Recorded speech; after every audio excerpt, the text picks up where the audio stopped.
Hello and welcome to this WION Live broadcast from Washington, DC. I'm Chris Jones. Let's begin with a look at the headlines. I have therefore spoken to His Majesty the King to notify him that I am resigning as leader of the Conservative Party. This morning I met... UK Prime Minister Liz Truss quits as Prime Minister after being in office for 45 days. She says she cannot deliver the mandate, the Conservative leadership election to be completed within the next week.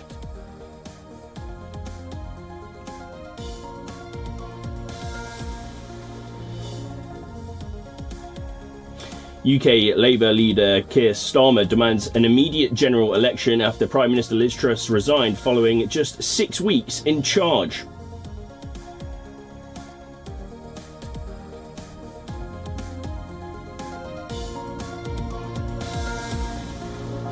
Spain, France and Portugal agreed to build an energy pipeline across the Pyrenees mountain, reviving a project long resisted by Paris.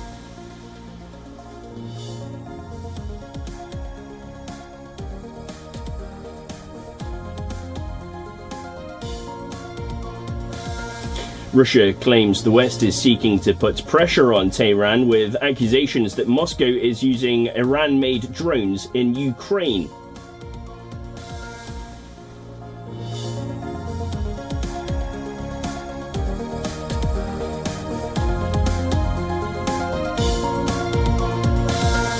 The large dome of a grand mosque in Indonesia's capital, Jakarta, collapsed after a major fire without causing any casualties. The cause of the fire, which took hours to extinguish, is under investigation.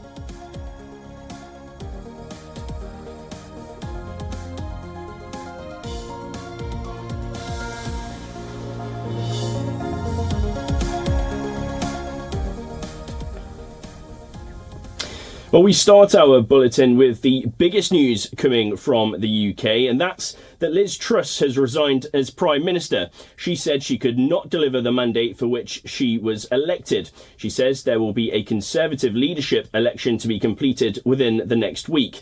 This all comes after she met the chairman of the 1922 committee of backbench MPs, as more Tories called for her to quit. Chancellor Jeremy Hunt has confirmed he will not stand to be the next Conservative leader and UK Prime Minister. Liz Truss has been in office for just 45 days, the shortest tenure of any UK Prime Minister. Well, Truss's problems really began when her first Chancellor, Kwasi Kwarteng, spooked the financial markets with his mini-budget on the 23rd of September. And her stepping down today follows dramatic scenes in the House of Commons last night over a vote on fracking. Well, now I believe I'm joined by Alex Isaac in London for us. Alex, we are not joined by Alex, unfortunately, at the moment. We might come...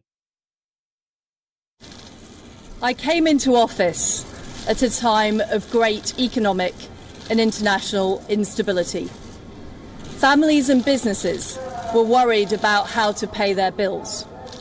Putin's illegal war in Ukraine threatens the security of our whole continent, and our country has been held back for too long by low economic growth. I was elected by the Conservative Party with a mandate to change this. We delivered on energy bills and on cutting national insurance. And we set out a vision for a low-tax, high-growth economy that would take advantage of the freedoms of Brexit. I recognise, though, given the situation, I cannot deliver the mandate on which I was elected by the Conservative Party. I have therefore spoken to His Majesty the King to notify him that I am resigning as leader of the Conservative Party.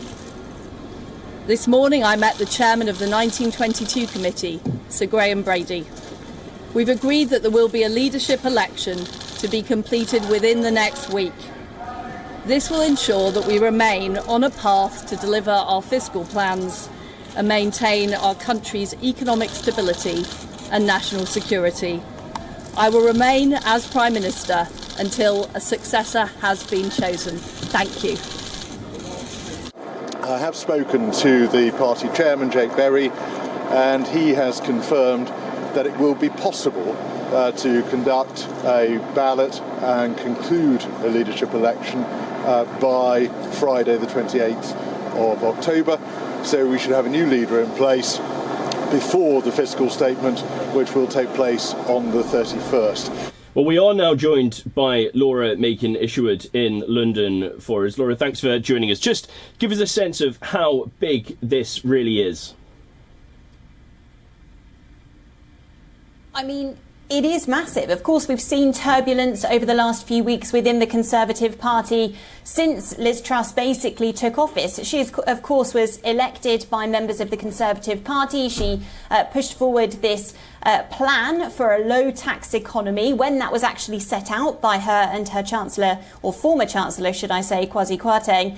It seemed to affect the markets pretty negatively. We saw the value of the pound drop against the dollar. We saw the Bank of England having to step in to buy long-term government bonds in a bid to try to stabilise the market. And in the meantime, inflation has been soaring and mortgage rates have also been rising as well. So it's not been a great time economically. We've then seen a lot of people publicly questioning whether Liz Truss should be the Prime Minister at all, a lot of Conservative MPs. And in the last 24 hours, we saw the Home Secretary, Suella Braverman, stand down after it emerged that she had sent official emails from her personal email account, which is a breach of the Code of Conduct that ministers need to abide by.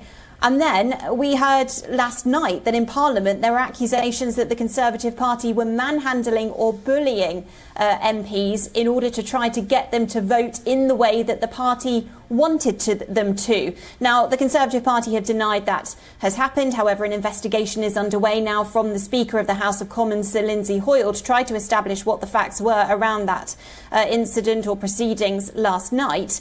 And then, despite Liz Truss's claims that she wanted to take the Conservatives into the next general election, that she was staying in number 10, seemingly something has shifted in the last few hours. We saw the chair of the 1922 committee, Sir Graham Brady, heading into Downing Street. He held a meeting with Liz Truss, and whatever was said between the pair of them has led to Liz Truss's decision now, most likely. So she stood outside Downing Street and basically said that that was it. She was standing down and that there would be a new leader elected within a week.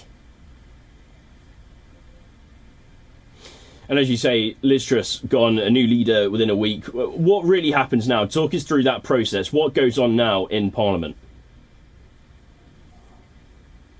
Well, now we need to wait to find out exactly who wants to throw their hat into the ring to become the next leader of the Conservative Party and ultimately the next Prime Minister. Now, it's not the public who will decide that. Yet again, we're going to have a Conservative Prime Minister that has been chosen by MPs or the party rather than the general public altogether. For that to happen, a general election would need to be called, a snap election. And we're not due a general election for another couple of years. So that would be down to the Prime Minister to decide. We know that the opposition party leader, Sir Keir Starmer, he's the head of Labour, he has been saying that he wants a general election to be called right now.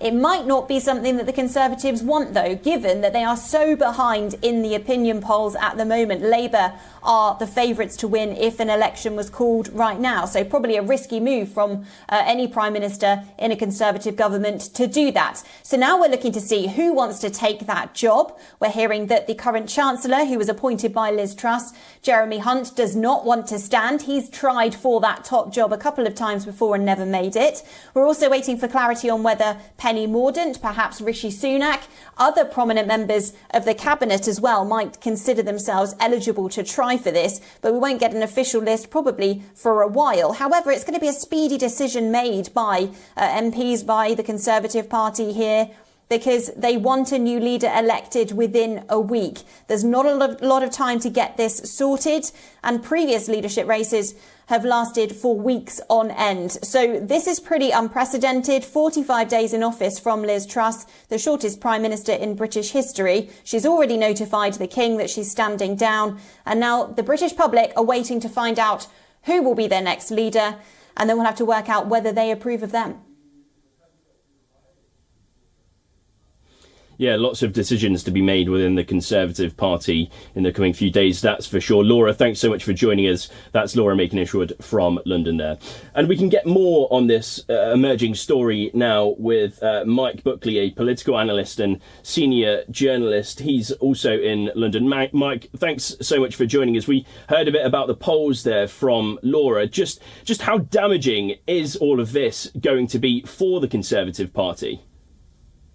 Well, it's impossible to imagine, near impossible to imagine the Conservative Party winning the next general election whenever it's held, not only because there's been such chaos in government and in Westminster in the last few weeks, but also thinking back to, the disastrous, final months of the tenure of Boris Johnson, which comparison, of course, seemed, perfectly normal compared to the few weeks we've just had. But also that they've lost credibility on the economy. And once the government loses credibility on the economy, it's almost impossible for them to get it back.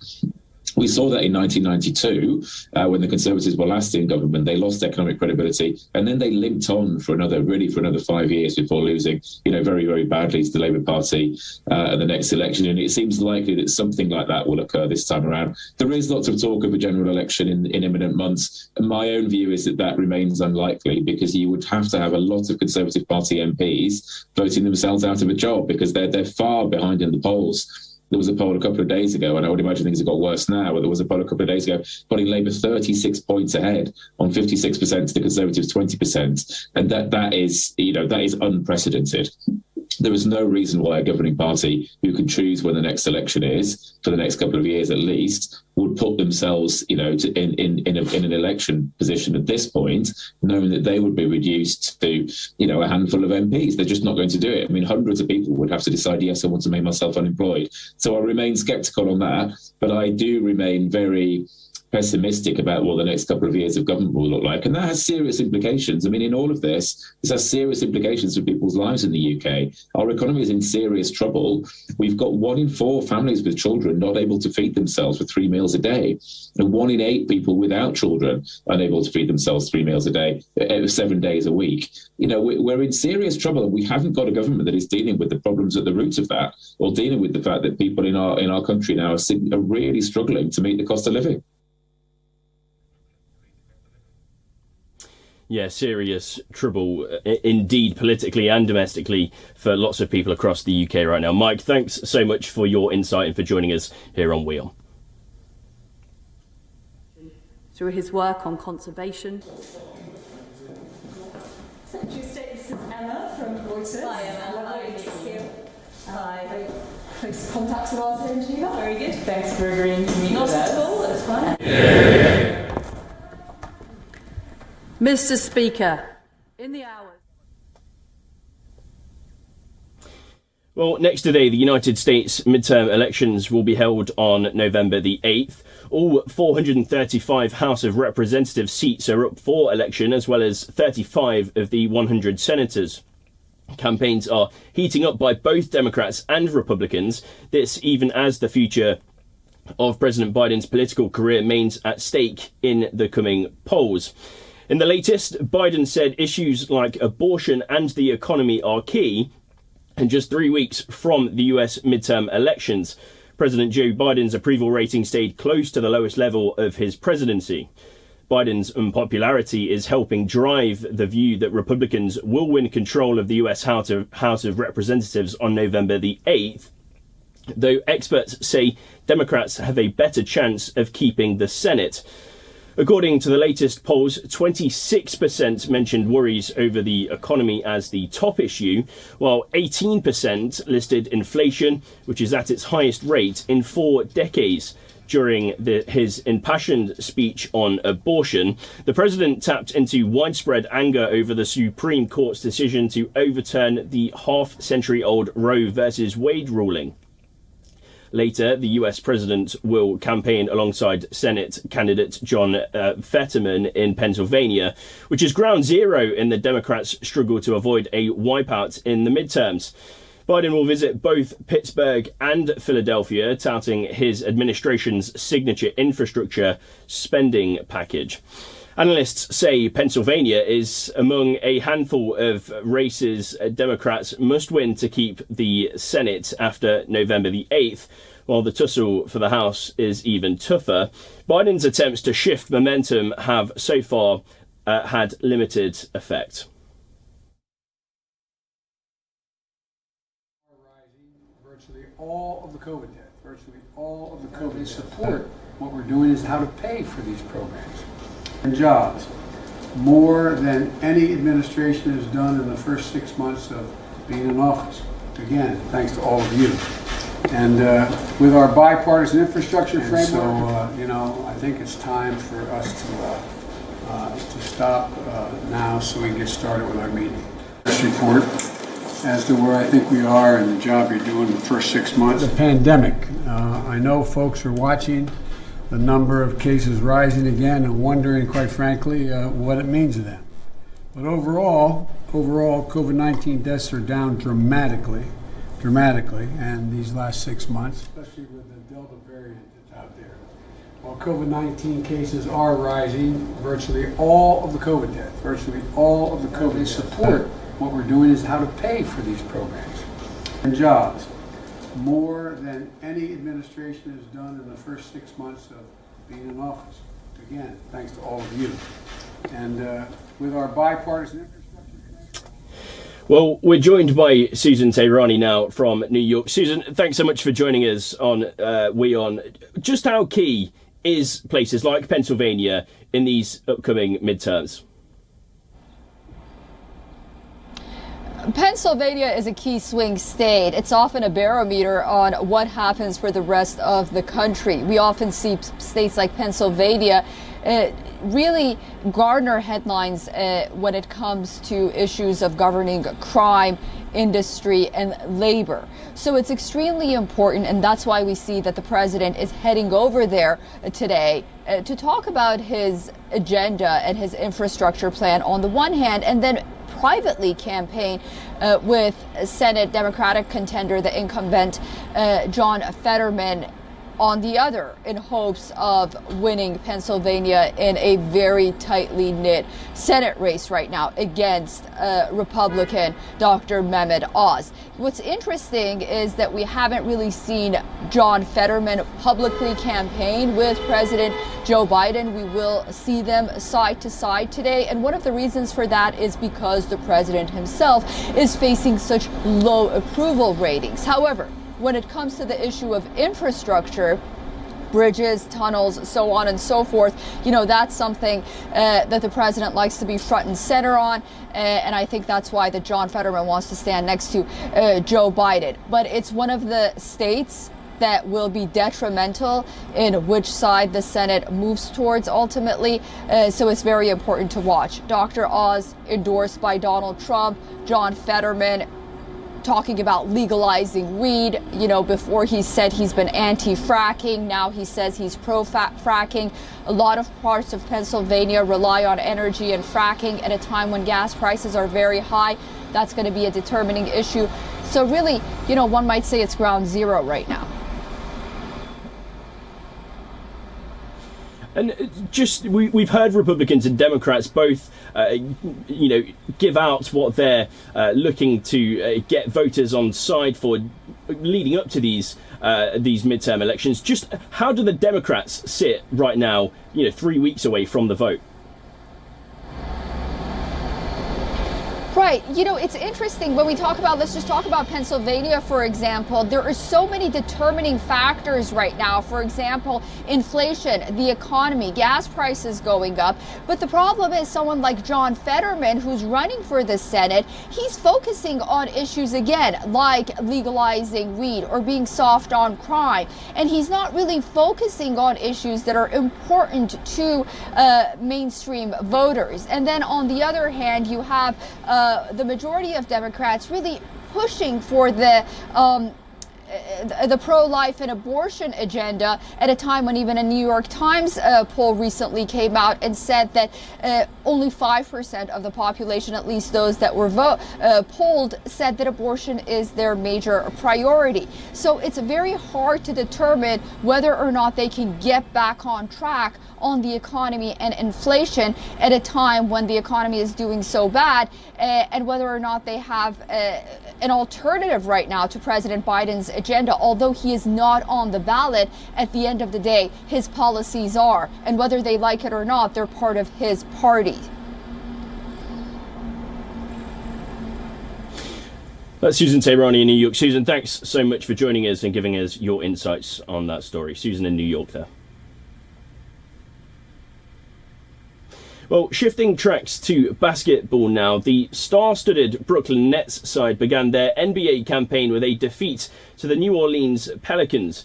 Pelicans big man Zion Williamson marked his long-awaited return to the league with a game-winning display in New York.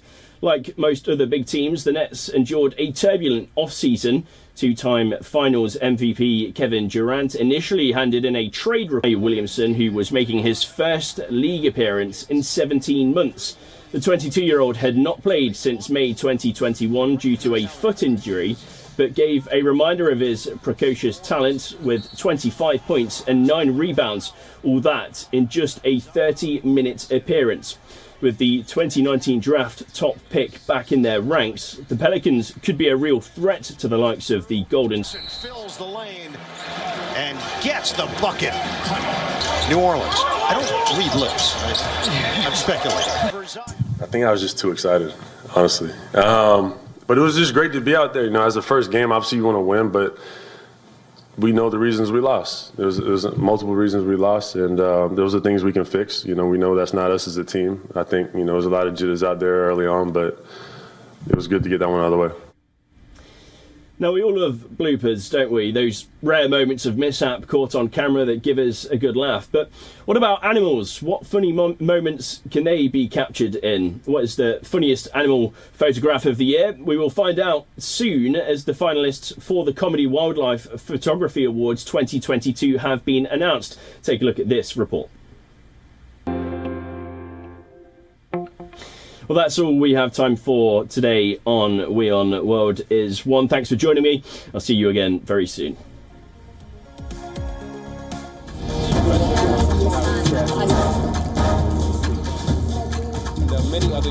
Additional drink, Arab?